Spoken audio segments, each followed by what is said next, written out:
407 years ago, our fathers brought forth on this continent a new nation, conceived in liberty, and dedicated to the proposition that all men are created equal.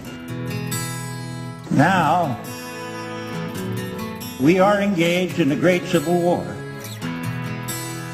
testing whether that nation, or any nation so conceived and so dedicated, can long endure. We are met on a great battlefield in that war.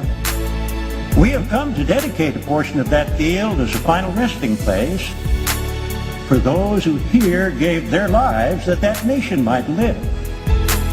It is altogether fitting and proper that we should do this.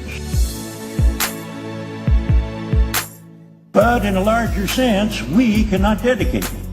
We cannot consecrate. We cannot hallow this ground. The brave men, living and dead, who struggled here, have consecrated it far above our poor power to add or detract. The world will little note nor long remember what we say here, but it can never forget what they did here. It is for us, the living, rather to be dedicated here to the unfinished work which they who fought here have thus far so nobly advanced. It is rather for us to be here dedicated to the great task remaining before us, that from these honored dead we take increased devotion to that cause for which they gave the last full measure of devotion, that we here highly resolve that these dead shall not have died in vain,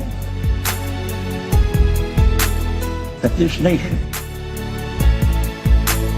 under God, shall have a new birth of freedom, and the government